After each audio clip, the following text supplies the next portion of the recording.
If you're a podcast host, listen up. This one's for you. My name is Allie Jackson. I'm the host of Finding Mr. Height, a dating and relationship podcast that I've been doing for 4 years now, sharing my positive and practical approach to dating that's built on my own life experience. And I wanted to share another experience that I've had, my secret behind monetizing my show. It's called Red Circle. And I was just telling my colleague about how much I love their platform. With Red Circle, not only am I getting a seamless hosting experience, but I also love the support I receive in ad sales. It's not just typical ad sales either. It's targeted opportunities based on my show and my life. And the platform is super simple. You just set your preferences and Red Circle matches you with sponsors that align with your show. You can vet every opportunity and their platform gives you great analytics. More recently too, my Red Circle team has brought me opportunities outside of my podcast on social media to really augment the podcast partnerships, bring them full circle. I just can't recommend them enough. If you want to give it a try, go to redcircle.com to get your free trial. That's redcircle.com for a free trial. What's up, Buffalo Fanatics? Josh Allen here. Just wanted to say,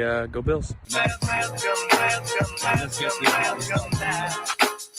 And I appreciate every one of you guys jumping in. It feels good, man. I've been away from the mic a long time. It feels like a long time. When you got to go on vacation with the family, you got to go on vacation with the family. There's nothing to talk about. 2 weeks away. Don't forget. And it's a joy for us, podcasters, content creators, to do all this stuff for y'all, but it takes a toll. Sometimes you just got to take a break from it. You know what I mean? And collect yourself, kind of regroup and get right back to it for the football season, baby. That's the way it's supposed to be. So, folks, welcome back to another edition. I'm excited to be back, man. There's things to talk about. There's things to talk about, man. It's been a while because we had to kind of create things and make things. And listen, man. It's just good to talk football again. So day 3 of the Bills camp. And listen, man, I'm hearing some good things, but we anticipated that. We anticipated to hear great things because there is a tremendous amount of pressure on the Bills organization, but that is a show for another day. But today's show, we're going to touch on some finer points in free agency. It's number 1. Number 2, we're going to touch on some finer points on certain individuals on this team, right? I don't know about you guys, but I'm a big fan. I mean, you guys already know. I was the Nate Peterman. I was on a bandwagon for Nate Peterman. I love me an underdog. An underdog story is great. Everyone loves an underdog story, right? The guy or the woman or the player that wasn't supposed to be here, and they beat all the odds, and boom, here they are, right? Nate Peterman, just a 5th rounder at a Pitt, wasn't supposed to do anything, starting job. You know what I'm saying? And I was rooting for that brother until the inevitable happened where Josh Allen became Josh Allen. And you know what I mean? Thank you for warming my seat up. I'm here. Thank you, sir. Right? Then the Williams, Duke Williams comes in. I was rooting for Duke.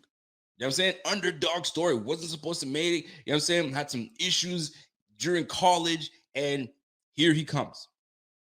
You know what I'm saying? Did some big things for the team. A lot of brothers were hating on him. I was there just rooting for that dude because I felt that he could do it, right? Underdog story, right? And now we're looking for the underdog for this year, right? I'm not just going to give you one, right? It's easy to say that the underdog for the team is going to be this person. So what I'm going to do is I'm going to try to give you an underdog for each position group. But before we get to that, let's talk some camp, right? We're going to talk some camp. We're day 3 on camp. I'm hearing some fantastic things. It was a great presser by defensive coordinator Leslie Frazier. I got something to say about Leslie Frazier, man. It's hilarious to me because just a few short months ago, obviously we suffered a terrible loss to the Chiefs, and everybody and their mama was with that pitchfork ready to get rid of Leslie Frazier. He's horrible. He screwed us. He this, that, and the third. All I'm seeing in the comments is, wow, what a smart individual. Wow, I love that coach. That's the type of coach we need that's going to lead this defense. Where was all that for the coach that brought us to a number 1 defense and has had this defense as a top-tier defense for several years now? And we sitting here hating on the boy. Come on, people, we can't. There's sometimes we got to let our frustrations out, but we have to logically look at the whole picture. This dude has these guys ready all the time. And Leslie Frazier was great today with Chris Brown and Steve Tasker. Fantastic press. I'll touch on that in just a little bit, right? But we're here, folks. We are here, and I appreciate you guys tuning in. Do me a favor. If you guys are tuned in for the very first time, you guys have no idea who I am. You have no idea what this brand is. This is the Buffalo Fanatics. I'm your host, Rico. This is the Rico Report. Smash that like. Do me that favor and smash that like. Do me that favor. Smash that like. Hit that subscribe. And there's a little bell. And if you hit that bell, it should sound something like that. That is for you to know when we go live and we can hit you. Now, I don't know about you guys, man. Fantasy football is around the corner. Fantasy football is around the corner. Some of y'all are like me, right? I like to refresh every year, do a redraft, and do all that stuff. But there are some folks that like the dynasty. Dynasty for them is everything, right? You get to keep a few players, you get to draft a few players, and you get to do all the great things that come with dynasty. Well, folks, the people at Dynasty have a little message for you. Check this out. We all love fantasy football, but you've never experienced it like this. Dynasty Owner is the best way. We all love fantasy football, but you've never experienced it like this. Dynasty Owner is the best way to play fantasy football. Do you have what it takes to be the best Dynasty Owner in the league? Download the Dynasty Owner app on the App Store or Google Play today to find out.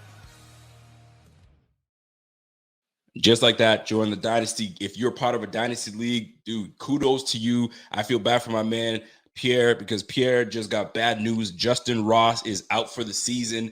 Yikes. And now he's got to regroup. I mean, see, these are why I don't do fantasy, man.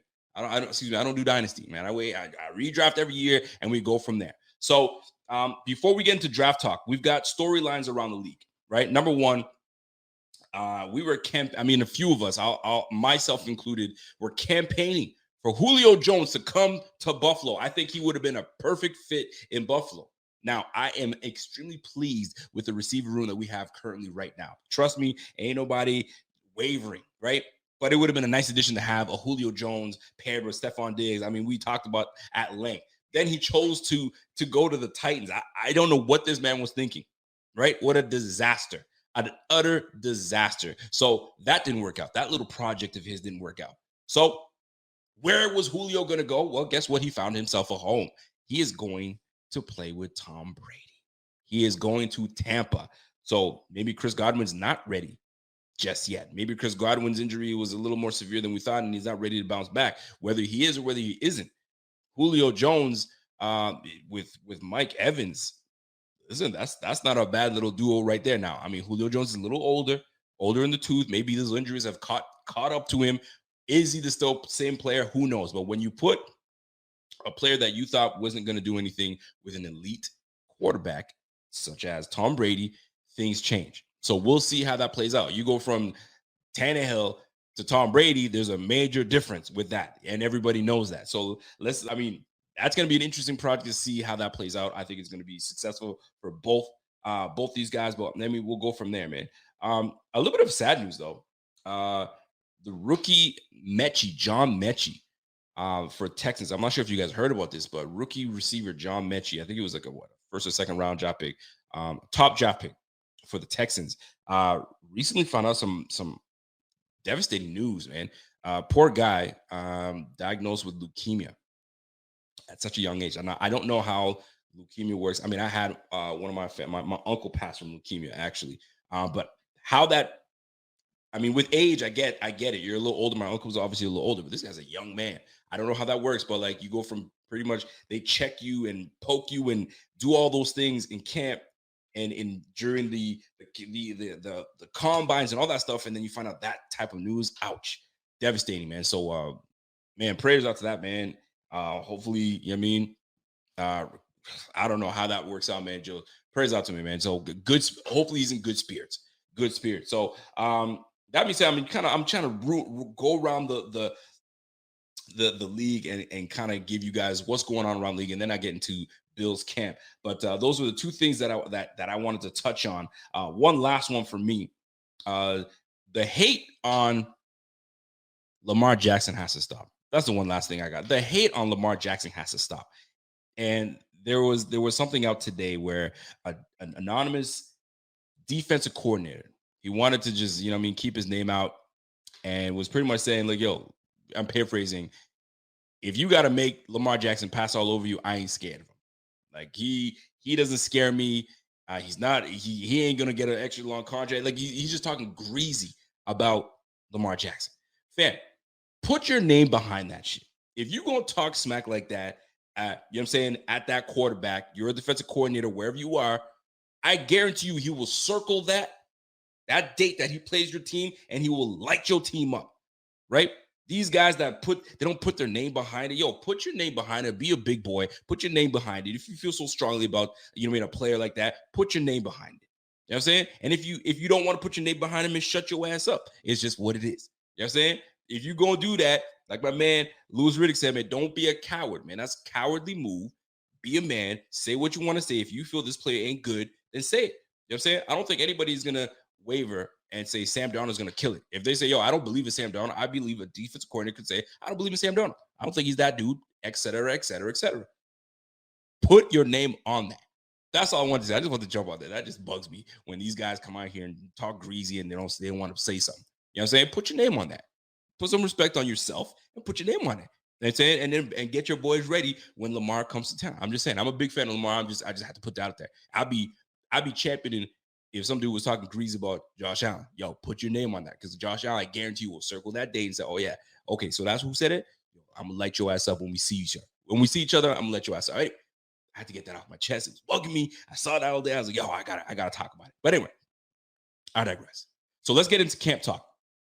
So another day, another strong defensive performance by the secondary. Secondary continues to do great things. That's what I'm reading out there. Obviously, we didn't have any of our BF contributors out there today at camp to kind of give you the bird's eye and tell you what's going on. So I'm kind of going off of, pressers. I'm going off of articles that are being written about the performance of today. And it looks like defense was at it again. Defense came through. We're hearing a lot of great things from Kaiir Elam. Kaiir Elam is continuing to show improvement. That's coming from DC Leslie Frazier. Also, I need this out of my corner. I don't know about y'all, but I need a corner that's not going to be a nice guy. I need a corner that he's going to jaw a little bit, because it gives you a certain edge. I don't know about y'all, but it gives you a certain edge, a defensive edge. You know what I'm saying? That beats his tackle around the corner, but misses on that quarterback. I can guarantee you he's going back to that right tackle, left tackle, and say, fam, you cannot block me. You know that. And it's a matter of time before I get your quarterback. So be ready for me, because I'm coming, you know what I'm saying, 60 times, man. I'm coming at your ass 60 times. So you better be ready, because I'm going to get that quarterback of yours, right? There's always a little bit of smack talk. So there was a tiny bit of smack talk today with Kaiir Elam and our number one receiver, Stephon Diggs. And I guess Stephon Diggs, they went up for the ball simultaneously. He came down with it. They're tussling it, wrestling for that football. And I guess Kaiir kind of, ripped away at the end. You know what I'm saying? I guess my man Steph Diggs kind of looked at him and kind of jotted a little something at him. You know what I'm saying? Who knows what was said? It'll probably be like, fam, calm your ass down, probably. Sometimes they be like that. Or, fam, I let you have that. Chill out. I caught that. That was 6. And Kair's like, fam, who's got the football? I like that. It might be minor, but I like that. You need to set the tone early. You need to set the edge now. So when it comes time, when you got to face guys like Cooper Kupp, you know what I'm saying? You got to face guys like Robert Woods, that's, you know what I'm saying, with the Titans. You got to face guys like Jalen Waddle, Cedric Wilson, Tyreek Hill on the Dolphins, right? Those are the guys that we're facing the first 4 weeks, right? You gotta face the Ravens, nasty run.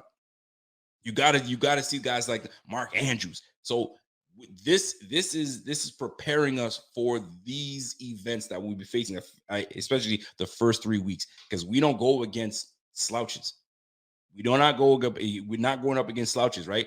We got some players that we're going up against, and our first test is Cooper Kupp with the damn Rams. So we've got to, and like I said, John Harry, you got it damn right. Iron sharpens iron. That's why I am so thrilled about us jumping on a corner. It may not have been the corner that I initially would have said, get that guy. I like Kyer Elam. I also had a whole bunch of guys that I liked as well. But we picked the right guy, right? Our organization feels that they picked the right guy. So that being said, put him up against the number one guy. We need to prepare him because Trey White right now is seasoning. He's just getting right. So until Trey White comes back 100%, and it might be week 1, it might be week 5, you just never know. At the end of the day, we got to make sure that our rookie corner is ready. Dane Jackson's already got some experience to himself. So he's already got game experience. He's already got some interceptions in the games. He's already got that. He's ready he's primed. Year 3 is always a big year for these players coming out. So Dane Jackson looking for a big year from him, but a rookie going up against the number one receiver and having that, it's always lovely to see. It's always lovely to see, especially this early, because you know it. Like my man, who said that? My man Jim Bilac says, no pads. Wait till the pads go on. And this is why I like this. And I have a clip that'll kind of share my sentiments on this. But these things are what you want early. So all that all that stuff that's going on right now is great, because when the pads come on, now talk your shit now.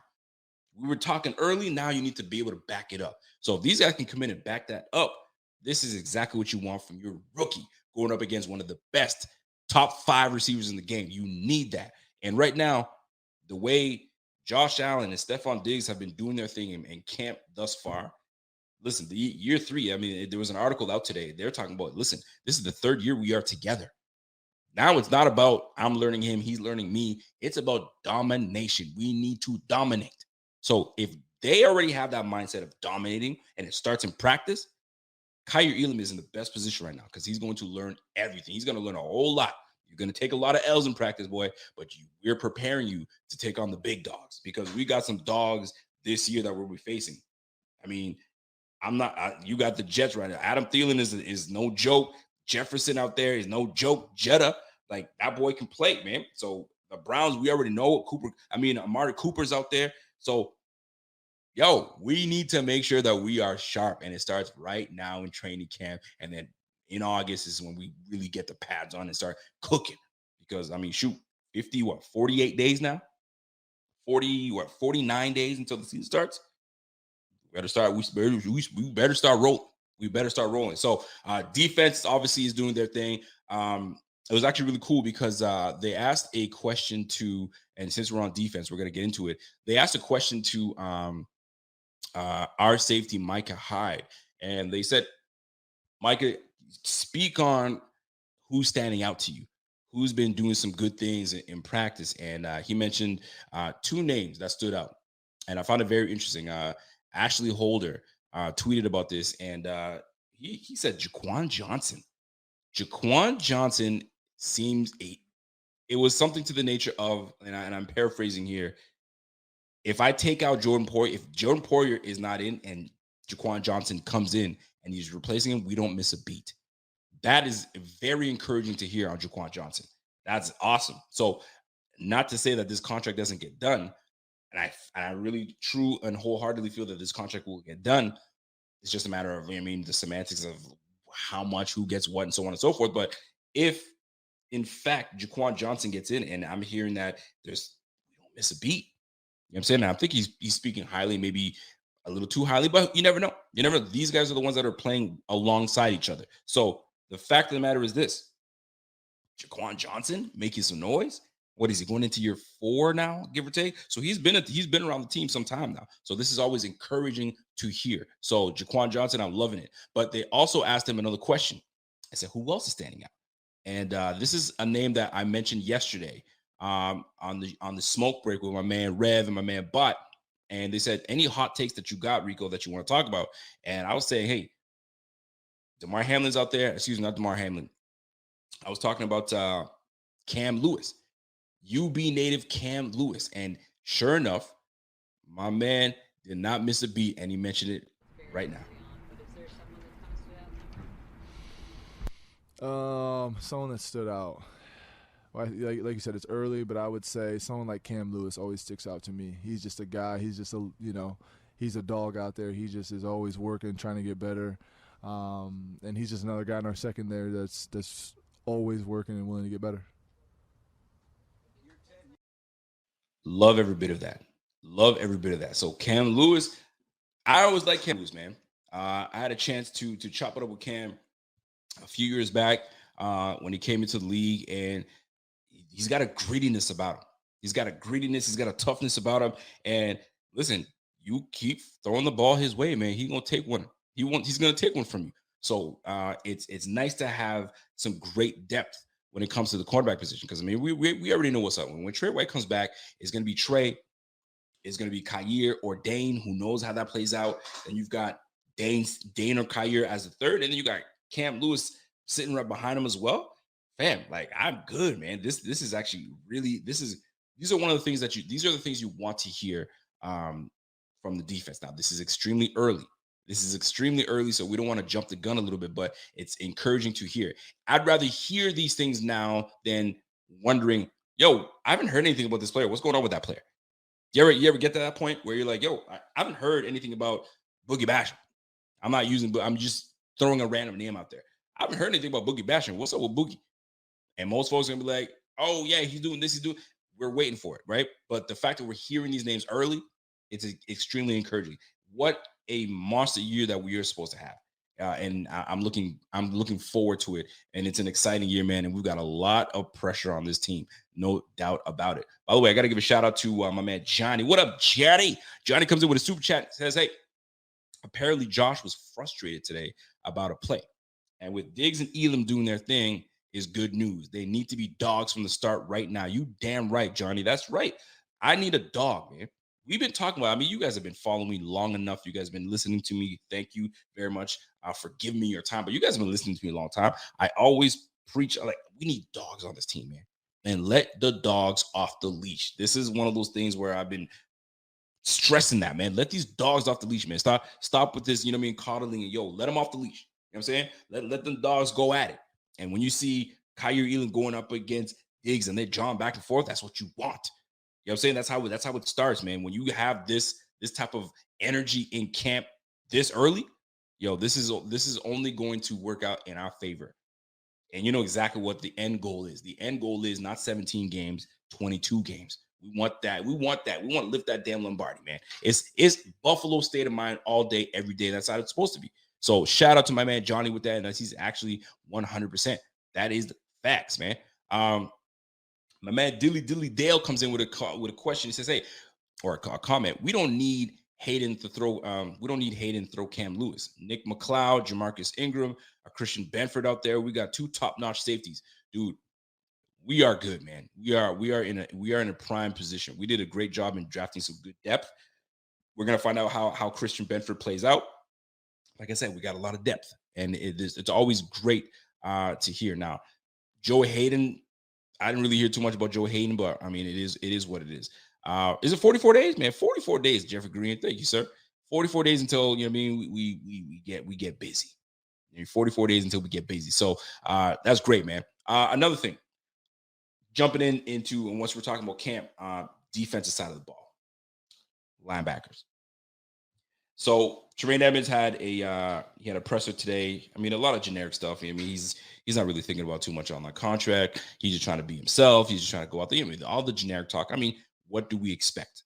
Hold on. I need to block my little friend that keeps coming at. This bot is heavy on our show, man. I don't know who's bringing this bot in, but I gotta block that. But anyway, in the chat, if you guys are, for those that are listening audio podcasts, in the chat, there's some nonsense that's going on. But anyway, back to your program. So here's the deal. When it comes to this camp early on defense, looking at the linebackers, the one player that is making some noise, Terrell Bernard. And I love the fact that my man Evan Harrington, that was on the show yesterday, our producer, we were asked, give me a hot take, man. What hot take do you guys have? You know what I'm saying, that stands out to you, that is somewhat that's going to jump out on screen to someone and say, whoa, holy, wait a second now. And Evan came up and said, hey, y'all need to watch out for my man Terrell Bernard, man. Terrell Bernard is going to be doing some big things. And it got me thinking. I mentioned it yesterday because we were looking at Kyle Duggar. I mean, Kyle Duggar was tied to potentially being drafted by the Bills, and then the Patriots jumped in and grabbed him.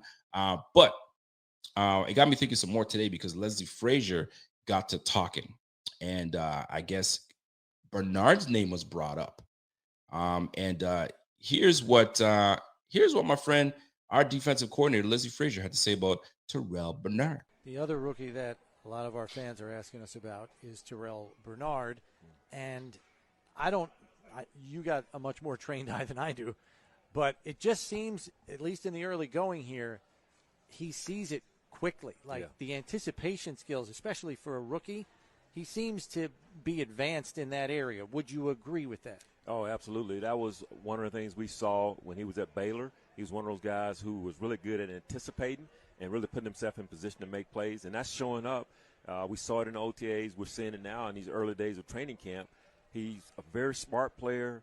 He has a good feel for the game, and you combine that with his athleticism, you have a chance to have a really good player. Because sometimes rookies, you'll see it on the field, like they're not 100% sure. They don't trust it. He seems to be confident and trust it and go. Yeah. He spends a lot of time, Chris, studying. Okay. And then, he's one of those guys who can take the classroom to the grass. And some guys, they struggle in doing that. But once he learns it and he goes on the field, he's pretty confident about what he knows. And then when he sees something, he reacts to it like right now. Now, I was talking to my man Pierre about this. And that clip right there, from the class to the grass, and when he sees something, he reacts, and he's on it right there, right? And a complaint that I've seen, and one that I've made, is that reaction time and anticipation from our starting middle linebacker in Tremaine Edmonds can sometimes be a little off, can sometimes have you kind of like, why are you here? Why are you there? And one thing that defensive coordinator Leslie Frazier mentioned as well was that Tremaine Edmonds is a very smart individual, and he's a by the book. He's by the book. Like you teach him something, he's got it. He's got everybody lined up, and that's high praise coming from your defensive coordinator, right? But I have my own interpretation. And the one thing that was said was he's very by the book. If he tells everybody, hey, here's a play, we're going left, it's left. You're going right, it's right. He's by the book. How many times have we been friends with someone, colleagues of someone, that they go by the book? It's always by the book. And by the book is great. But sometimes there are gray areas. It's not always black and white. There are gray areas. And sometimes you got to go into the gray. You got to go into the gray. And you've got to think on your feet. If there's an issue, there's a problem, and someone's, the book says that you got to do this. Or but this situation doesn't require the book. It requires us to kind of think outside the box, right? And funny enough that I say that, because him saying by the book, then he says linebacker Terrell Bernard is, like he classic grass and instinctual, and he's backing up Tremaine Edmonds. I found that very interesting as well. So like, is this a we all know it's a make or break year for Tremaine, but you got some pressure. You got some pressure on your ass, because I would have thought in terms of stature, you got one boy that's a big boy, and you got Terrell Bernard's like 6'1", if that, maybe 6'2", not even. That's going to be backing you up at linebacker. So like, it doesn't matter in size. And Leslie Frazier's like, it doesn't matter. If you have instincts, you're good to go. And once again, there's been a lot of linebackers out there, and I don't want to get hyped up into size and all that good stuff, but there are a lot of linebackers out there that weren't big in stature and that are dogs. London Fletcher being one of them. Y'all remember London Fletcher? What London Fletcher was like 5'9"? He's one of our best linebackers that we've had on this squad ever. You feel me? Zach Thomas, linebacker for the freaking Miami Dolphins back in the day. He had the whole collar thing. He wasn't a big boy. No more than 5'10", if that. You feel me? So having a big boy like Tremaine, and this is not a knock on Tremaine, this is just me hearing what Leslie Frazier had to say and comparing the two. I found that very interesting. Now, here's a more interesting thing that we got. If you listen to one of that same presser with Leslie Frazier, they mentioned that potential 4-3 combo happening, right? And I love that, because we're a base nickel team, right? Teron Johnson does a fan-freaking-tastic job. He is who he is. That boy's a dog. We all know that he's a certified dog, right? But there are going to be some times, man, that we may not be in nickel. We might be in 4-3. right? And that 4-3 can switch to a nickel on dime because we have such a versatile linebacker in Terrell Bernard that has been in coverage, has been on the line, and has been in the box. I got to show you this, guys. A little clip here that my man Bobby gave me, not a clip, a little picture here, and I hope you guys can see it. This is the PFF grade on my guy, Terrell Bernard, PFF, right? So if you look at the bottom here, I kind of did some ticks so you guys can see what's happening here. So it gives you where he lined up in 2021. D-line, he had 13 snaps on D-line, right? In the slot, he had 86 snaps in the slot. Corner, he had 1 in corner. He had 661 in the box, right? So talk about versatility, right? In the slot, 86 in the slot. Dude, right now he's been on the D-line. So this guy is multiple. He is multiple. So you will see him. I mean, I talked about Tremaine Edmonds being the guy that, why don't we put Tremaine Edmonds on the line and see what he can do on the line? And I got a lot of people saying, man, he's never been on the line. What are you talking about? Don't even put him on the line. All right, so maybe I was ahead of my time. Maybe that wasn't the player that we needed. Maybe we needed someone that's a little more multiple. Well, here comes Terrell Bernard. He's been on the line, right? He's been in coverage in the slot. So when we go to 4-3 formation and then we see something in the offense that we don't like, guess what? You can get into the slot and we got you covered. Yo, this defense is going to be interesting, man. And we got some good pieces, man. Shout out to the front office. Shout out to Mr. Bean, Big Baller Bean. I mean, he's got the pieces, you know what I'm saying, for this defense to take us all the way and for us to remain a top 5 defense. So you can't tell me that you're not excited to see someone like Terrell Bernard come through and impressing your defensive coordinator. You know what I'm saying? And learning as much as he's learning right now. So shout out to Terrell Bernard, that's making some noise, man. And I'd like to see that 4-3 defense, man. Going back to a bit of 4-3 defense, switching back and forth. You know what I'm saying? And we know we have a dog in Teron Johnson. That ain't going to change. We are probably we're still going to be in base nickel. But there are going to be times when we come in a 4-3 and we're facing a team like, you know what I'm saying, the Titans, that, you know what I'm saying, they run the rock. All right, we're going 4-3 with your ass. You're not going to just run the rock on us. We got a little beef at the front. DeQuan Johnson. We got DeQuan Jones. We got Tim Settle. Hey, now. You know what I'm saying? So this is going to be fun. This is going to be fun this year. And shout out to Terrell Bernard. I mean, making some noise. This is great. Our rookies are starting to do what they're supposed to do. And shout out to Tremaine Edmonds too, man, because it was interesting because Micah Hyde mentioned Tremaine is 24. You know what I'm saying? By the time he's, you know what I'm saying, 10-year vet, dude, he's only going to be 29 years old, bro. Come on, man. 10-year vet at 29 years old? That's insane. So good on him, man. If it works out for the Bills and Tremaine Edmonds and he has a monster year, it's wonderful for us. And if it doesn't work out and Terrell Bernard decides to be that dude, it's a win-win. It's a win because, I mean, it's a loss, obviously. I mean, sad loss if we lose Tremaine because, I mean, you like Tremaine. But, I mean, if Terrell Bernard emerges as that dude, shit, we rolling. We don't have to sign someone that we're not 100% comfortable with. But I hope it works out that we have Tremaine comes back and we have some depth in Terrell Bernard and we keep it rolling. So shout out to Terrell Bernard and shout out to the whole squad. And by the way, shout out to each and every one of you guys tuned in right now. We got 192 people viewing right now, both from Facebook and as well as YouTube. Salute to the gang. You know what I'm saying? So moving on. Defensive line. I got questions, but that's going to be another show for another day because, I mean, there's so much things to talk about. I don't want to cram it all in one show because we right now we're half an hour in. So I'm not trying to keep y'all too long. But I did want to talk about a nice sore spot for me, and that's the running back room. And some good things I'm hearing from James Cook.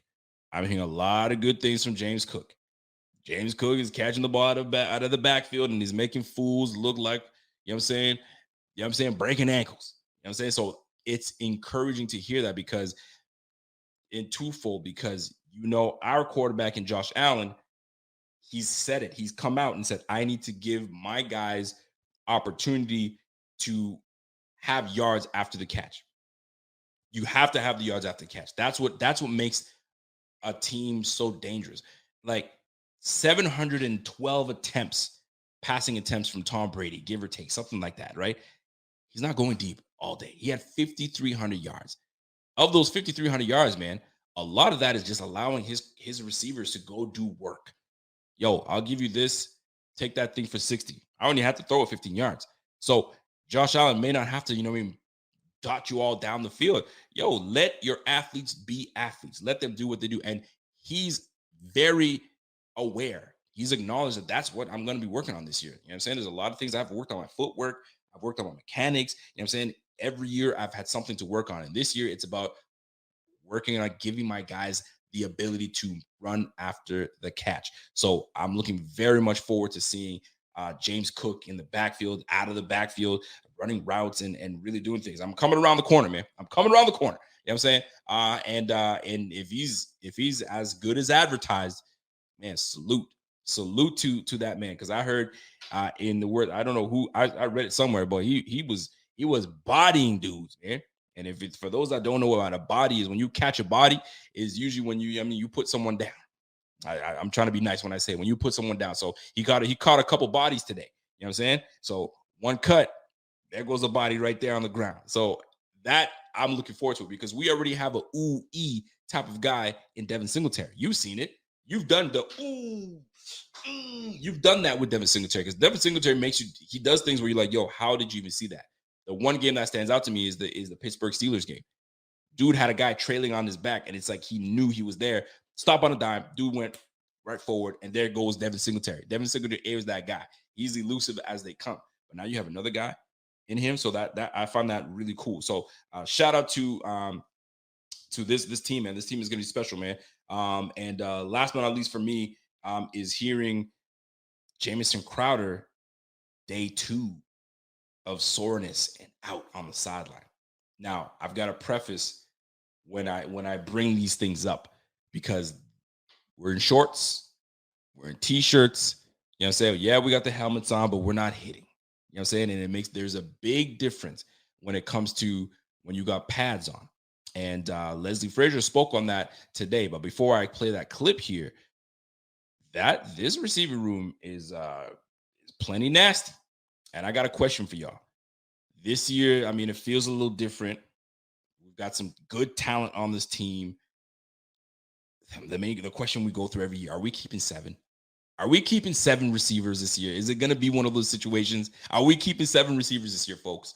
Because we've got some dogs, man. That slot position right now is the one that I'm paying attention to. I think a lot of us are paying attention to. I think 1 and 2 is already locked in. Gabriel Davis and Stephon Diggs got 1, 2. Mike check 1, 2, 1, 2. They got that already. Now it's a slot receiver. Isaiah McKenzie, a little dirty. You know what I mean? He's doing his thing right now, and he's as confident as ever. He's playing like, you know what I'm saying? Like, yo, I got this. And as he should be playing, because this is year 3 for Isaiah McKenzie. So listen, in this Buffalo system, I'm looking forward to it, man. I need listen, that number changes everything for me. I like number 6 on Isaiah McKenzie. I don't know what it is about a number change, but that number change has Isaiah McKenzie looking faster. It makes him look quicker. 19 was dope. When I think of number 19, I think of Keyshawn Johnson. That's what I think of when I think of number 19. Number 6, that's a quick number to me. And the fact that he picked up number 6, that stands out to me a lot. And he's playing like I'm seeing the drills, and he's in and out of those drills quick. I was like, damn, Isaiah McKenzie might F around and get you 40 receptions this year. 40 to 45 receptions. I don't know where we're going to get all these footballs to share, but shoot, if he's looking the way he's looking in camp right now, it's looking great to me. Now, I have to preface by saying camp is great. No pads on is fantastic. It sounds all dandy. But I'm going to say something, dude. You got to put the pads on. And once the pads are on, this is when you can separate the men from the boys. And that's what I've been saying. And guess what? Leslie Frazier shared the same sentiments. And we were talking about guys. He was talking about guys that are looking good in pads. When he used to play, I mean, it was great. You saw these guys, and it looked fantastic. But then when it really mattered, where they at, though? So check out this clip because all this means absolutely nothing until the pads come on. So I'm going to touch on Jamison Crowder in just a moment, but check this out. About this, you see guys, particularly his first couple of days of camp, young guys, both sides of the ball, flash. Yeah. And then, like, jump in with both feet, like, wow, this, athletically they show up big time. And then as training camp goes on, some of them disappear. Yeah.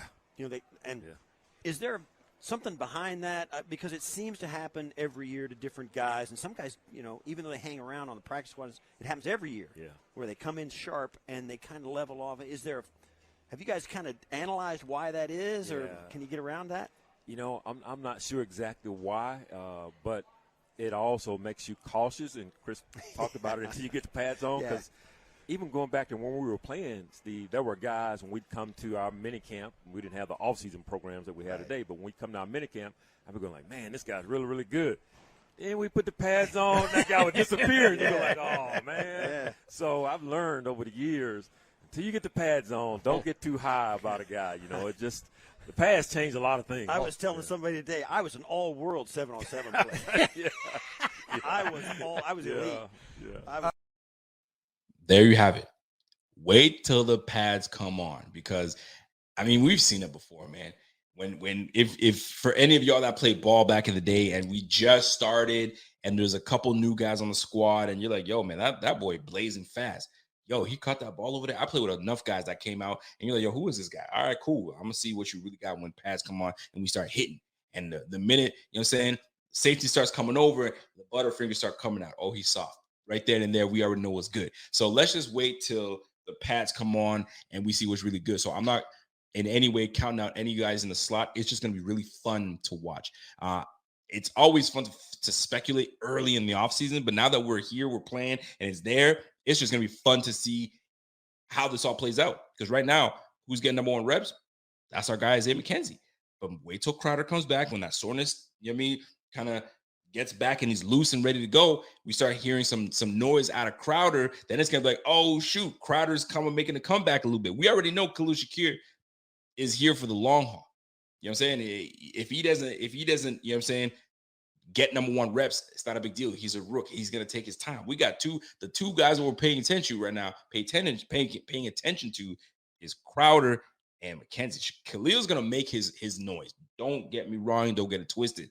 But we're going to be watching when Crowder comes back and he's healthy and he's good to go and he's loose and he's ready to go. We're going to see what's really popping with that slot position. It's going to be fun. But listen, man, this is why camp is so fun. The red and blue game is going to be fun. I'm going to be looking at flights. I'm going to be looking at all that stuff and to see if I can make it down to Buffalo. I don't know. I got to talk to wifey about that and see if we can make that schedule work. But, dude, wouldn't that be nasty for, a lot of us to come down to Rochester and watch this blue and red game? That'd be dope. So, that being said, I got to touch on underdogs, right? There's a lot of underdogs. I'm a big fan of underdogs. I think we all love an underdog story. I don't think anybody doesn't love an underdog story, right? Let's talk about it. Steve Tasker, underdog story, right?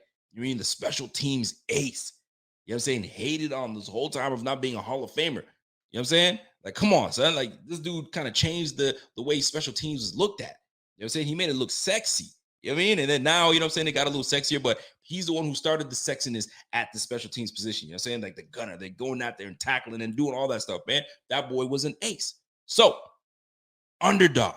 Not every position has an underdog. You look at the quarterback position. Where's your underdog? There is no underdog. The only dog there is Josh Allen. Let's just cut that short, right? Moving on. Let's go to the running back position. Where's your underdog? Who's the underdog story in the running back room? In my opinion, that's Zach Moss. Right now, Zach Moss is the underdog because you've got Devin Singletary coming off a very strong year. Devin Singletary is most likely going to get number one reps. He's going to be the number one back. We just drafted James Cook, second round pick. He's part of the future. He's going to be the future. You know what I'm saying? We got Blackshear that's there, and we got Zach Moss. Zach Moss is an underdog story in this situation because he's kind of on the outside, kind of looking in a little bit. How many backs are we going to keep? We already know we usually keep just, two backs, and one's got to sit. And we already had Zach Moss sit on the sideline last year, and that kind of shocked a lot of people. Holy smoke, they just inactive. He's inactive? What? So, Zach Moss, underdog. And I'm rooting for Zach Moss because I want him to be the guy that we thought he would be when he was coming out of Utah.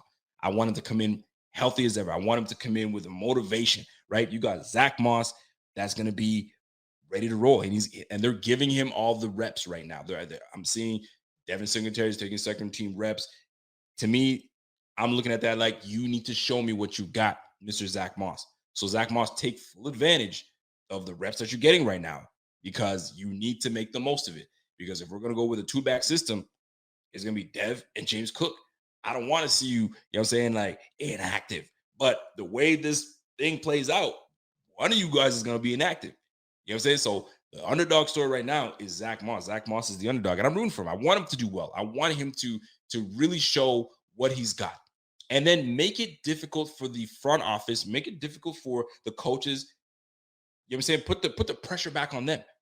And I worked with a really, really great manager back in the day, and it was about managing employees and so on and so forth. He's like, yo, don't take the pressure from the employees and making you sweat and go left, right. Put the pressure back on them, right? So Zach Moss, man, put the pressure on the coaches, man. Put the pressure on Brandon Beane. He's got to make a tough decision. Make it tough for him. Don't make it easy. And that's all I'm saying, man. They got 3 different running styles. You got one that's super elusive, you one that catches out of the backfield and is elusive, and you got a bruiser back in my man Zach Moss. And he's got some wheels. He could run. So I'm looking forward to really seeing a great camp from Zach Moss. This is no hate. This is love. I want to see great things come from Zach Moss, right? Moving on. The receiver room. Who is your underdog in the receiver room? Is there anybody that stands out to you? We already know who 1, 2, 3, 4, 5 is, right? For now. Diggs, Gabriel Davis, Isaiah McKenzie, Jamison Crowder, Khalil Shakir. There's your 5. Khalil Shakir, I mean, we drafted him because we knew he was going to do good things, right? 6, receiver 6, maybe receiver 7. Underdog in that receiver room, easily Tavon Austin. It's Tavon Austin, right? I could go to Marquez Stevenson. I could, but we just drafted him. The easy one to go with is Tavon Austin, right? He's been in the league, what, since 2013, the same year that we drafted EJ Manuel. He's been around the game. You know what I'm saying? Dallas Cowboys to the Rams. He's all over the place, right? He's got an opportunity to make this team. It probably is not going to be as a receiver that we're going to see on the field often. Probably not. But the way that he makes his team is through special teams. And if he can make something happen, it puts the pressure back on freaking Brandon Beane. What are we doing with Marquez Stevenson? What are we doing with, you know what I'm saying? Is James Cook going to be returning the football? Because I heard he was returning footballs as well. But my goodness, what are we going to do? We got Jake Kumro that's out there. That's a special teams guy too. You got Isaiah Hodgins that's trying to push and make some things happen. I can't see Isaiah Hodgins making the team because I think they love the special teams ability from Jake Kumro. He's done it before and they like him. Hodgins would have to show me something completely like, yo, he's a big time special teams ace. Can't see it. So Tavon Austin, underdog. He's the chips are against him right now. He's looking at the depth chart and he's like, damn, how am I going to make this squad? Well, I'll tell you, special teams. Special teams is how you're going to make the squad. And when you make it in special teams as the number 1 punt returner, if you gain that ability to do that, there's your spot. But that's the underdog spot, man. Like it's not. Listen, man. Team is deep. They drafted Marquez Stevenson. They drafted my man Isaiah Hodgins, right? So you got Tanner Gentry that's on the squad as well. So like, fam, Tavon, man, you got an opportunity right now, man. You're the underdog. You know what I mean? You get that. You know what I mean? Be that dog and show them what you got. You can make this squad, right? Let's move on. The tight end room. There's really no underdog at the tight end room, man. It's a 2-man show. You know what I'm saying? OJ Howard and is Dawson Knox. It's a 2-man show. That's just what it is. And we'll keep it at that. Ain't nobody really gonna be pushing those 2. I don't see anybody pushing those 2. Those 2 are there to stay. That's just what it is, right? Moving on. O-line. Do you see an underdog story in the O-line room? Could it be new lineman Jordan Simmons? Could it be Cody Ford? Could Cody Ford? And here's a realistic. I mean, yo, shout out to my man Brian Bowers. I see you, kid. I see you. We're gonna talk soon, man. We'll catch up. Looking at this O-line room and looking at, I mean, we already know what the starting 5 is supposed to look like. We know what the starting 5 is supposed to look like. And obviously, broken ribs or cracked ribs, a bruised rib. I think it's more broken to cracked ribs for Roger Saffold, which is unfortunate. I want to see I want to see the full line in tune with one another from start to finish. Now we're kind of in the same position from a couple years back where this guy's out, this guy's in, this guy's got to go in. I get it. Things like that are going to happen. But I'd like to see all my 5 guys together so we can really have a cohesive group. But now this car accident has kind of derailed this starting 5. So guess what? We had to sign Jordan Simmons, a guy that was undrafted back in 17, has been around the league a couple times from a couple teams. Quessenberry from the Titans. Funny enough, they got both these guys from the Titans. Quessenberry has been replacing Mr. Roger Saffold. But the underdog in this whole situation is Cody Ford. How is a second-round draft pick, you know what I'm saying, really going to be the underdog in this situation? Well, listen, Cody Ford is borderline. I've been saying borderline bust. And I'm not trying to disrespect him, but just is what it is, man. We had big anticipation for this dude to come in and be that solidified right tackle. And he's moved from right side to left side, back to the right side. And just right now, you're just on the fence. And now you have an opportunity right now to really bring yourself back. If you, we signed Roger Saffold on a 2-year deal, really just a 1-year deal. If you could come in and be so damn good in training camp and in preseason that this is the guy that we thought we had when we drafted him in the 2nd round, and he's officially arrived with Aaron Kromer, and Kromer's got this guy ready to go, and he's playing heavy, and let's go straight. Let's go. Let's do it. But fam, Ryan Bates is there. You know what I'm saying? Quessenberry, they just brought in from the Titans. They're getting him in and out. So Cody Ford has an opportunity right now to reestablish himself. He's the underdog in this whole situation. He's the odd man out. Let's be real. He is the odd man out. So if there's somehow, some way we can get, Cody Ford in and Aaron Kromer just turns something on in Cody Ford and he's ready to roll, that'll be great. That'll be great. But shoot, the chips are up against them. And this is what it's about, man. It's underdogs. Right now, Cody Ford is the underdog of the situation. Let's be real. He's the underdog. So if he can get that, if he's got that dog in him, release the dog and let's see what you got. Let that dog bark, baby. Let's go. You know what I'm saying? But listen, man, don't put a muzzle on him. Take the muzzle off and let's go, man. But right now, my man Rev Rowe comes in and says, yo, with Quessenberry there, Ford is the odd man out. Well, this is why I'm saying that Ford is the underdog. And in this situation, he's got to be able to show us what he's got. Because if this continues and he's what we thought he was, he is what we thought he was, they will let him off the hook. I'm going to tell you that right now. They will let him off the hook. But he's got to show that he's got that dog in him. Does he have that dog in him? That's what we're trying to figure out. We'll soon find out. We got camp. You know what I'm saying? It's a long one. We got this whole month coming up. We got preseason. This is where you're going to be able to show what you got, Mr. Cody Ford. Let's move on to the defensive side of the room. To me, this one's a simple one. We know Von Miller's here. We know Greg Rousseau's that dude. We know Ed Oliver's that guy. They just brought in Tim Settle. We got Daquan Jones. We got Boogie Basham. AJ Epinesa. Fam, you're up against a lot, man.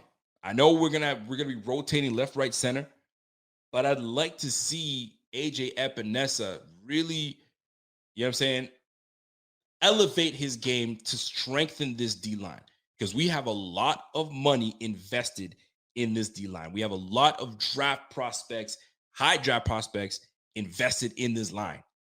Fam, you've got to step up. Greg Rousseau, Boogie Basham, both drafted back-to-back. And they just drafted your ass not too long before that in the 2nd round. That was our first pick, in 2020? Fam, this is your opportunity. This is your opportunity to make things happen for yourself. And right now, luckily for you, this defense is based on a lot of rotation. So they're going to need fresh legs. But I need a little more from our guy, AJ Epinesa. Because right now, unless they start moving Boogie Basham inside and kind of use him inside a little bit, maybe Tim Settle out and putting Daquan in and putting Ed Oliver next to Boogie Basham a little quicker interior line, going for the pass rush. Who knows how that's going to plan out? But I need to see. I think we all are looking forward to seeing what AJ Epinesa is going to be able to do with the time that he gets on the field. Underdog in the situation, AJ Epinesa. If I wanted to even go further, Eli Onku, underdog in this. And most people are like, what? Who? What? What's going on? That's the Canadian boy from Ottawa right now. And he came on late in the season last year, and he did some good things for us, right? Can he find his way onto this roster? This damn roster's deep. But right now, it's really about the guys that we've put in the resources in. We drafted you high, or either we paid you. You need to show up. And the underdog right now, to me, that's AJ, man. AJ Epinesa, you got to step up, baby. You got to step up. And linebacker, obviously, it's AJ Terrell. You got me say AJ Terrell. Terrell Bernard, underdog. Why is he the underdog? He's the underdog. He's behind Tremaine Edmonds. He's behind Matt Milano. Will he be able to push any of these guys? No, he's not. Is he going to get lots of playing time? I'm sure he will. He's already turning some heads. He's turning coaches' heads. He's turning players' heads. I'm looking very big forward to it. Is he really an underdog? You know what? Let me take that out. He's not an underdog. He's just a dog. He's a dog, and we got 3 dogs on that defensive line. We got, on that linebacking crew. So I'm gonna let that be. I'm gonna let that sit. Is he an underdog? No. We just drafted the dude. He's gonna get plenty of playing time. They're probably going to put him in the slot. They're probably going to have him on the rushing the freaking quarterback, you know what I'm saying, on the line, and he's going to be playing linebacker. So, shoot, we got ourselves a big boy. So, I think he'd be just fine. And last but not least, the defensive back room. And I'm talking about safeties, and I'm talking about the corners. And it's Cam Lewis. That's your underdog, man. That's your underdog story. Cam Lewis, listen, man, UB product, you know what I'm saying? If you from Buffalo and you watched UB and you knew who Cam Lewis was, man, he was that dude over there. You know what I'm saying? And the Bills bring him in, and he's against the odds, and he comes in and he does well. And he did well last year until he got kind of bummed up and he got hurt a little bit. But fam, I'm just saying, man. Somebody said, yo, take a shot every time Rico says dog. Listen, man, it's the underdog. Take a shot right now. Take 2 shots, actually. You know what I'm saying? So listen, at the end of the day, we have a whole bunch of dogs on this team. You know what I'm saying? And we just got to make sure that, like, they have to make sure that they're prepared, because this team is going to be special. This team is going to be special, man. I'm looking forward to it. My man Steve Lynn says, yo, what about McLeod? Dude's got a lot of speed. Yo, McLeod. Listen, I was talking about McLeod yesterday, and McLeod already picked off Josh Allen. Quarterbacks are kind of, they're still getting in tune and stuff. But this team is great. This team is solid, man. I think McLeod's going to be here for a while. He's going to be here for a while. So I don't see anything happening with him. I think he's going to be around. They're going to find ways to utilize him. I'm sure of it. If he's making plays like this in camp, they're going to find ways to utilize him. The same way they're going to find ways to utilize Jaquan Johnson. They will find ways to switch things up and get these guys going. But this is going to be fun. This is going to be a fun year. And like I said, my man Renaissance Man says, yo, man, reports say Cam has been showing out so far. I'm telling you. And here's the thing, though. You got Trey White coming back. You have, you know what I'm saying? You also have my man John Yotis. Yo, Rico always bring the best in me, man. Last liquor store says so. You're a fool. So you have Trey White, drafted Kyer Elam. You got Dane Jackson, that's coming into his 3rd year. You got Cam Lewis, you know what I'm saying? Like, fam, deep. So let's see how this plays out. This is why camp is here. Camp is great. We get to see really who is meant to be on this team and who's not. There's going to be some tough decisions from Coach McDermott. There's going to be some tough decisions coming from Brandon Beane. Somebody's got to go. Somebody's going to get cut. Actually, multiple people are going to get cut. Who will they be? Is anything going to shock us? I hope not. I hope it's one of those things where it's just status quo. We know who's going to make the squad and go from there. But it's also, you also root for the guy that you didn't see coming. And all of a sudden, this guy's doing really well. And you're like, holy crap. Okay, I see you, kid. You're doing it. So, I mean, shoot. It's a tough spot to be in, but this is the business they chose. You want to play ball. There's only 55, 53 guys that's going to be on the squad. You know that there's a potential that you're going to get cut. It's the business you chose, baby. So you put your all in. This is your opportunity. This is your opportunity. That's the way I look at it, right? I got a super chat coming in from my man Josh Allen. Josh Allen is in the chat tonight. He goes, yo, remember when you wanted to trade me for Watson? I sure do. And right now, they're hating on my man Watson. in Madden. Give him a rating of 84. What kind of hate is that? But anyway, my man Josh Allen, I appreciate you, man. And we're going to win that Super Bowl. Get us to the promised land. You know what I'm saying? Get us to the promised land. That's the way I look at it, man. So listen, folks, that's it for me. I'm going to take a couple questions from my peeps. If you in the chat, we'll take some questions from you. I got if any of my moderators are in here, my friend Naked HD is there. We're gonna put him on timeout, or we're gonna block him because that boy is heavy in the chat right now. But let's go to the chat and see what people are saying right now. Any questions coming my way? Any questions that you may have, or something you saw while reading some articles or watching footage on something?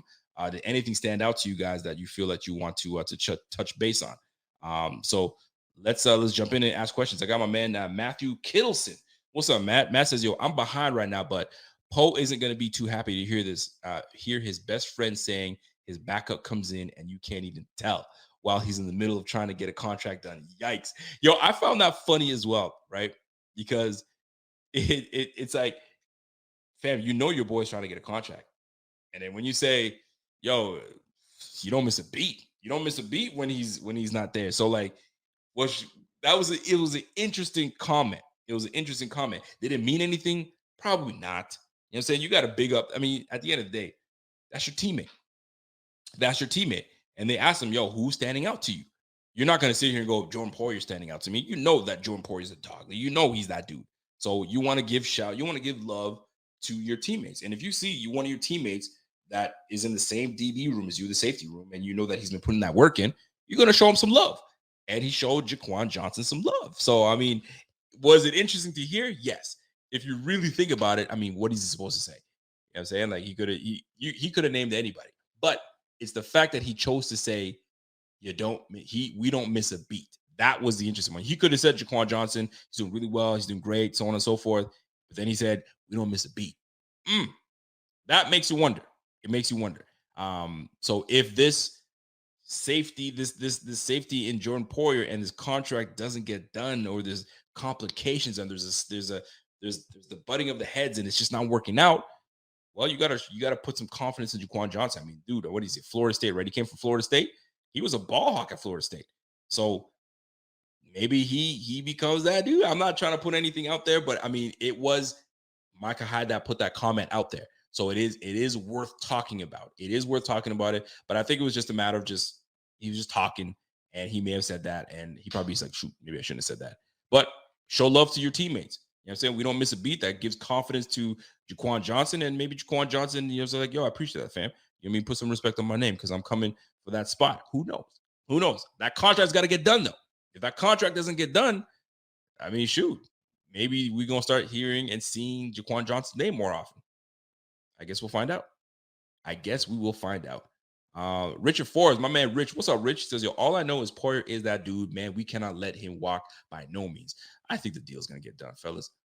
Ladies, I think the deal's going to get done. I don't think they're going to let that man walk. You can't, because he's integral. He's an integral part to this defense. He's an integral part to this team. He's a leader. He's a big-time leader. If you look at this team, let's be real with each other. You look at this team on this defense, Von Miller aside, right? Von Miller just came to the squad, right? Von Miller aside, you know he's a future Hall of Famer. Who is our best defensive player on the team? Think about it. When you look at this defense, who is the best defensive player on the team? Is it Trey White? Is it Tremaine Edmonds? Is it Matt Milano? Right? Tremaine Edmonds? Or is it Jordan Poyer? Is it Micah Hyde? Who is your best player on the team? So if Micah Hyde and Jordan Poyer are in that conversation, you lose a big piece. You lose a very big piece. Now, I know we have $5 million. I mean, according to Sal Capaccio came in and says, yo, just an update. I'm letting y'all know $5 million is what we have right now in the Bank of Bean. The Bank of Bean has $5 million. But I also know that the Bank of Bean has ways to manipulate and do things that he can do. And I mean, look what they did to Deshaun Watson's contract. They give that boy $235 million, and they paid him $1 million for this year alone. They can move things around. So if they really want to move things around, they can. You know what I'm saying? So I'm not buying, we don't got no money. We got the money. You know what I'm saying? The contract. Listen, every year that cap is going to go up. I don't see it going down anytime soon. I mean, things are kind of regulated a little bit, so I think it's going to keep going up. So we're out of this COVID thing. COVID thing kind of brought everything down, so we're back into the green. So fam, pay that man and call it a day, because you don't pay him, we're sitting here in a situation where we're like, fam, like we're missing a big piece. I mean, Jaquan Johnson is great, and if Micah Hyde is saying what he's saying and it's true, then cool. But the last I checked, the best tandem is Poyer and Hyde, not Hyde and Johnson. That's the way I look at it, right? So that's what I'm sticking to. That's what I'm sticking to it, right? So we'll see how this plays out, man. They're gonna work it out. They will work it out. I can't see anything changing. We'll go from there, man. My man Riser says, yo, every good comment I hear about the Bills players, I get more and more confident for the season. Fam, you have every right to be confident going into this season. Everyone's confident. And I mean, I'm spreading out my show topics, and one of the topics is going to be, I mean, pressure on an organization. Forget about pressure on Josh Allen, pressure on, McDermott. Yo, what freaking franchise has the most pressure to win the damn Lombardi? Yeah, we're going to get into that. You know what I'm saying? We're going to get into that. Listen, that's why I'm coming. I've been 2 weeks off of the mic, man. We got things to talk about, baby. We got things to talk about. So if you got any questions, concerns, this is your chance. Before I get out of here, we've been chopping it up for an hour, and it feels good to be back on the mic, and we're doing it right now. My man, SM Reyes says, yo, how did the rookie Kyer Elam look so far? So far, Kyer Elam is in tutoring mode. He's being tutored right now, right? He's asking a lot of questions, which he said he was going to, but they see a lot of great things, and he's excellent in press coverage. But right now they're working on him playing in off coverage, because primarily we play a lot of zone.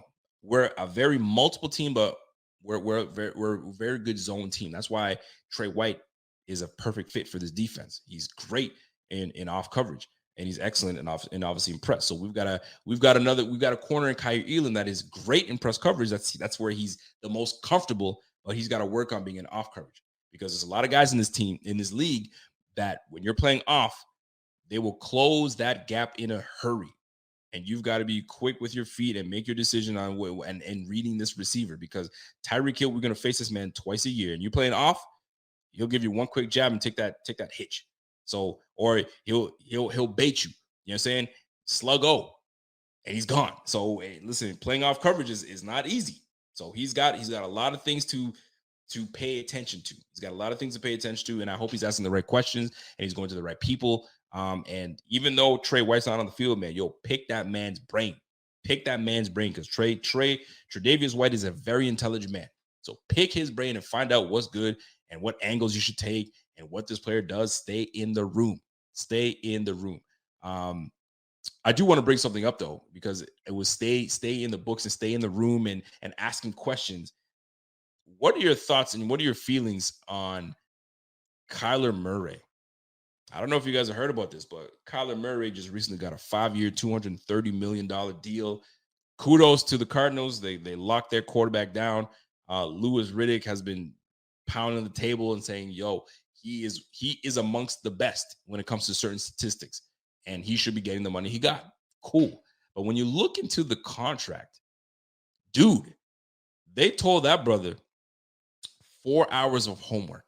That's pretty much what they said. So in the clause, they put in the clause that he has to do 4 hours of study.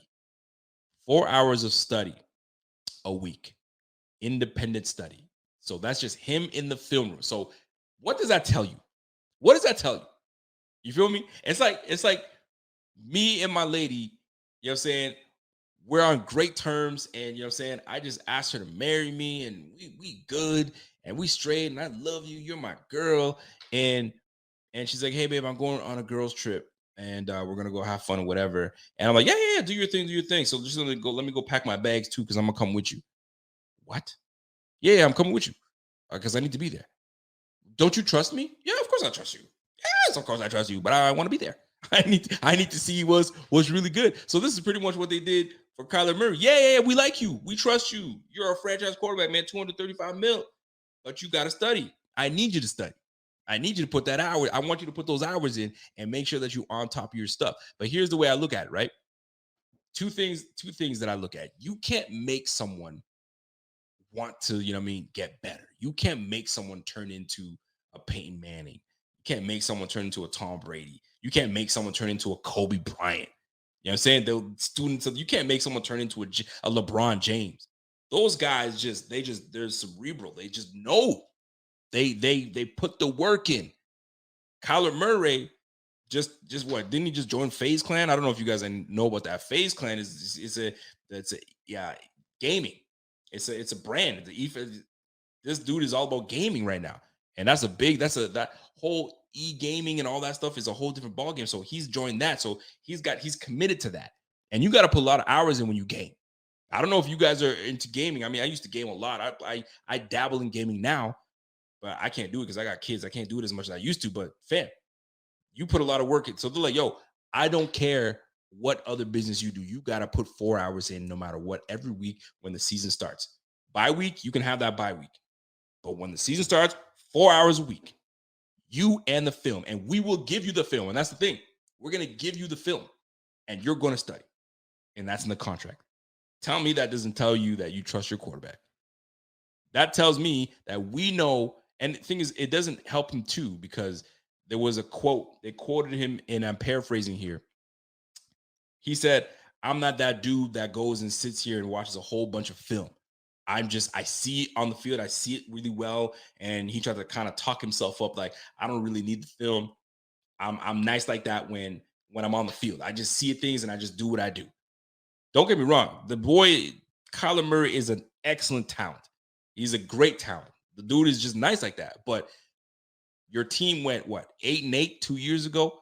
You guys started off hot, and you guys went 8-8. Last year, you guys started off hot again. You guys shit the bed. You put a poor performance in the playoffs. Like, that's why your team said, you need to put the 4 hours in. We know you're physically gifted, but the 4 hours a week that you put in, maybe that gets us the extra 2 or 3 wins, right? Or maybe that's what gets us out of the first round of the playoffs. You know what I'm saying? You getting ragdolled and throwing the ball up and getting picked off and just killing your team's chances. Fam, that's what they made you put that 4 hours in. If you're constantly in the film room and you showing your teammates that you're about that life, maybe they don't put that in your contract. But guess what? They did. So, and if he violates that, they could just be done with it. Be like, this guy doesn't care. So we cutting your ass. They could do whatever they want. They put that in the contract, and that bozo signed it. So guess what? $235 million, we'll give you that, but I need you in the gym. I need you, instead of not necessarily in the gym, but I need you in the film room because we don't trust you. Can you imagine that? You and I don't know. You could think of any scenario that you want, man. Yo, man, can I borrow your car? Yeah, you can borrow my car for sure. Where you going? I'm going 4 hours away. I'm going whatever. Okay, cool, man. All right, cool. I need the keys. Oh, hold on. Give me a second.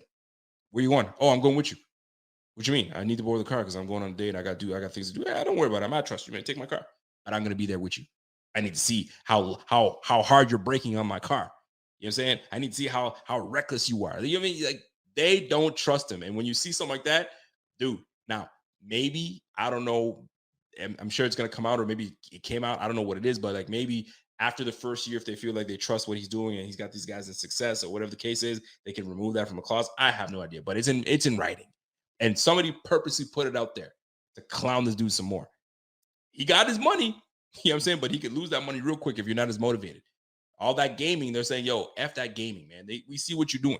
You're gaming and you do all this stuff, man. We need you here. So Kyler Murray, $230 million, 5-year deal, but I need you in the film room.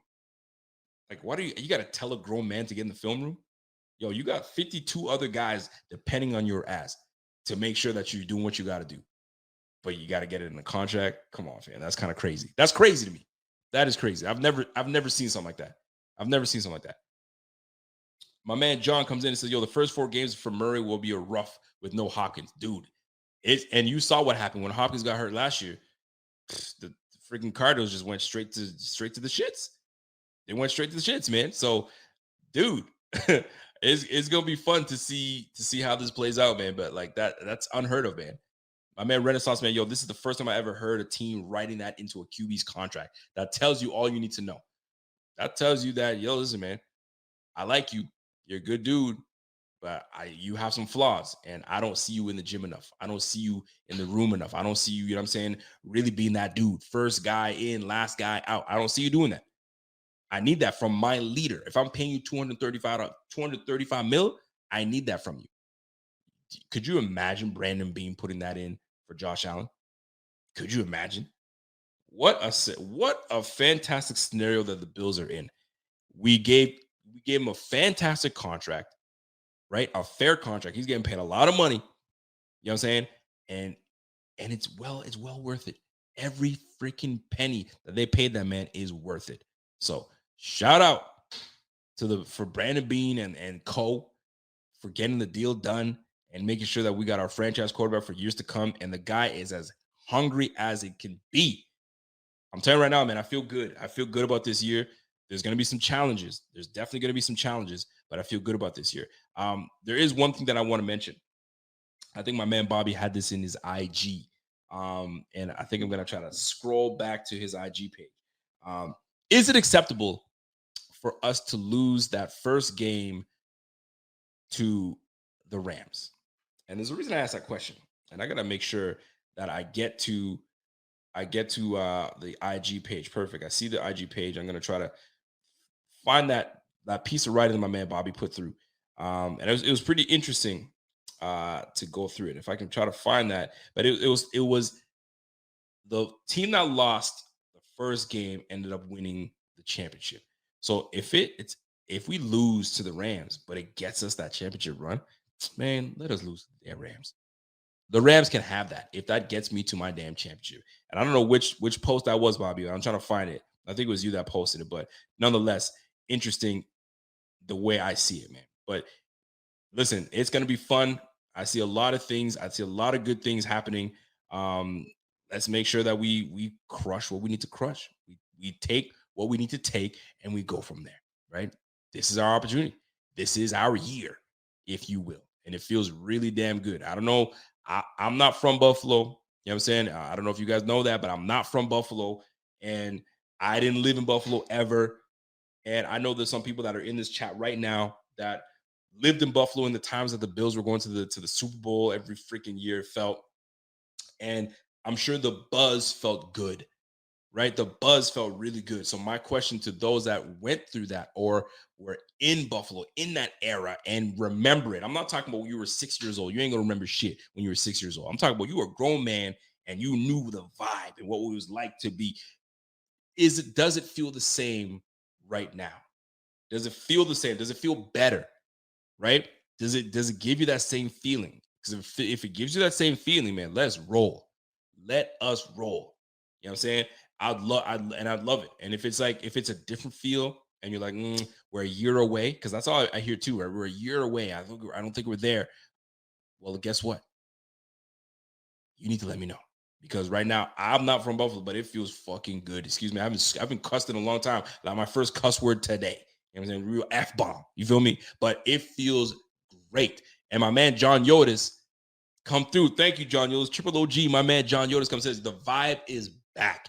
And I love that. That's what I want to hear. Because you know that's what it is. What up, Mel? Mel, what's happening, man? You know that's what I want to hear, right?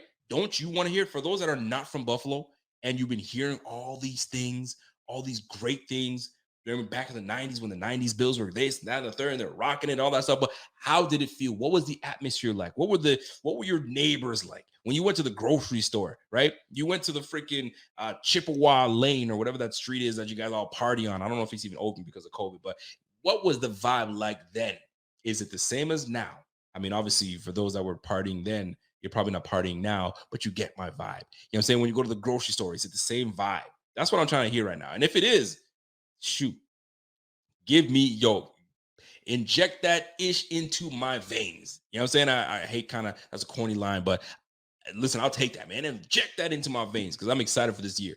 And I'm excited that you guys will be here with me and my whole BF crew while we go through the year and go through game by game, emotions up, emotions down. But BF, you already know how BF does, man. We always bring it to your front doorstep and we give it to you raw. So that's exactly what we're going to be bringing to you this year. So keep tuning in and make sure that you got that notification bell clicked. Make sure that you hit that subscribe button if you haven't. And if you haven't subscribed, folks, hit that subscribe button. You will do yourself a favor and you will love every bit of it. You will love every bit of it. And salute to everybody tuned in on Facebook. Salute to y'all. Salute to everybody tuned in on YouTube. Appreciate y'all showing love. Always. It was a rough off season, but we're here. We got training camp in the building. We're going to give you the updates on a daily basis. If we can, we will. Thursday. Next up is going to be Thursday. It's my man Rev. Rev is going to be giving you guys the goods. And then I'm back at it again on Friday and giving you guys the goods. So, folks, we appreciate you always. You know what I'm saying? I feel good to be back on the mic, and I feel good to see each and every one of you. I see my girl Heather Hathaway is there. What's up, Heather? I see my man Thomas Sweeney's in the building. Drew Dignas is in the building. Drew Dignas says, yo, the rookie says the Rook RB Cook will be the difference maker for this offense. Listen, if he's the difference maker and he takes us to the freaking promised land and he's a big help, I'll take it. I'll take it every day, man. I just want a damn championship. That's it. And what's lovely is Micah Hyde spoke on that. Championship is what we want, man. All his little buddies, when he goes to work out, all they want, the ones that have won, all they talk about is, yo, man, I got that ring, kid. What are you doing? What are you doing? When are you going to get your ring? And he's like, listen, when I get my ring, I'm just going to be, I'm going to be as obnoxious as they are because I want my damn ring. I want my ring. And damn it, I want my ring too. You see the Rams ring? You see how nice and pretty that thing is? Boy, they had the stadium inside the ring. Boy, that is nuts. That is nuts, man. So I'm looking forward to it, man. I'm looking forward to it. Shout out to my man, Buffalo 716. All my childhood and high school days, all I know from the Bills was losing, blowing seasons. Then we got Josh Allen. Now we're that team, and I won a freaking Super Bowl really bad. Trust me, fam. We're all in the same damn boat. We are all in the same boat. My man Wario, what's up, Wario? Says, yo, that has been our idea since day one, man. It's coming. I hope so. My man Brett Holmes, what's up, Brett? Brett says, yo, the vibe is back. Went on vacation, saw someone with a Bills shirt and said Buffalo, and he said, go Bills. That was in North Carolina. The vibe is back. The Mafia's strong again. Not that we haven't always been. You're damn right about that. You are damn right. My man John Yoda says, yo, yes, reminds me of when we made that run to our first AFC championship, man. This is an awesome team, and these guys don't bicker. Ooh, I remember that. I used to read that these guys were called the bickering Bills. Shoot, we don't want to be the bickering Bills. I'll tell you that right now, man. We do not. Shout out to my man, Jeff King. What up, Jeff? What's happening, baby? Jeff says, yo, a different era, different competition. AFC wasn't as strong back then. The Bills were dominant, but I believe in this team. You know what? That's a good point because we can't be all up in the hype, you know what I'm saying, of these Bills because the AFC, we talked about how hard the AFC, good freaking point, Jeff King. Thanks for bringing me back. And thanks for bringing everyone back to say, settle the F down, right? Because it's no different when you look at everyone knows, everybody in the mama knows that if you've been paying attention to the NBA, it's always been about the Western Conference champ. It's always been about the Western Conference. AFC Conference has always been weak. Always, right? The Boston Celtics, Chicago Bulls, Detroit Pistons, back then, that was it. There was really nobody else, right? The Lakers, the Portland Trailblazers. You freaking had Sacramento was good at one point. Freaking the Clippers, I mean, they were bums, but they're only still starting to get better now. Shoot, Utah, I can keep going with the West, man. Like New Orleans is doing nice. I mean, can I go? You want me to go back or do you want me to come now? Like OKC, like the West has always been freaking tough, right? The East, Indiana, like nobody's really messing with Indiana. Nobody's messing with Indiana. I'm just saying, man. So that's probably what the AFC was dealing with back in the 90s. They were probably the East of the NBA. Well, do you give them that much credit? You're supposed to do that. So we can't say the same vibe. It's cool to say it's the same vibe, but the AFC is much stronger, way stronger. If my man Jeff King, and I trust his word, he's telling me that the AFC was weak then, I mean, shoot, we were putting 54 points on people, man. Shoot. You know what I mean? So I'm just saying. But I listen, man, I got to listen to the people. And the people that have been in Buffalo and that know the area and that know all the vibes that were going on back then, I'm glad he told me that. You know what I'm saying? So at the end of the day, we can't be, I mean, like I said, I don't want that stench from the 90s. You know what I'm saying? It's nice to kind of reminisce a little bit, but at the end of the day, We need to make sure. I mean, thank you. My man said the Spurs. The Spurs. I mean, shoot, I stopped at what, the OKC. I mean, the Spurs, like, the West was strong. So right now, the AFC is what the West is now. The West is just strong all day, every day. Like, I mean, shoot, you have teams fighting to get into the playoffs, right? Like, they do a little mini playoff to get into the playoffs, for crying out loud. That's how deep the West is. So at the end of the day, folks, one game at a time. I hate to be cliche, but it's one game at a time. And it starts with the freaking Rams, the defending champion Rams. So we got to go there, handle business. Josh has to shake off the cobwebs, you know what I'm saying? Throw them picks now until we get into the season, until we start lighting these cats up. And then we'll go from there. But preface, one game at a time. It's the freaking wild AFC freaking conference, man. This thing is crazy. So we got to make sure we handle business. So that is it. That's it for me, folks. I appreciate y'all. Y'all been tuning in for me for years now. You feel me? And it's still the same love that I feel right now. And I show love right back to y'all. And like I told you, man, we're going to be bringing it all year long. My man Rev, my man Bot, you know what I'm saying? Evan is holding it down. You might see Evan on screen. And my man Alex came through and gave us the medical on these cats, man. We got a fantastic group of writers on the squad. So listen, salute to each and every one of y'all for tuning in and showing BF love. Before you get out of here, smash that like. Hit that subscription button and hit that notification bell, and we go from there. So, folks, until next time, I appreciate y'all. Y'all have yourself a fantastic evening. Y'all have yourself a fantastic night. Have a fantastic rest of the week. We'll see you back again on Friday. You will see my guy Rev on Thursday. And whatever news comes breaking our way, you know that I'll be there to break it down for you. Guess what? I'm on what we call parental leave. So I got all summer long. You know what I'm saying? I took a good time to take the time off. So I got all summer long to bring y'all the heat. So we're back at it again. Thank you guys for tuning in. It's the Rico Report. It's the Buffalo Fanatics. And once again, it's your boy. And I'm gone. Y'all have yourself a great night. And we'll catch you on the flip side. Let's go. See ya.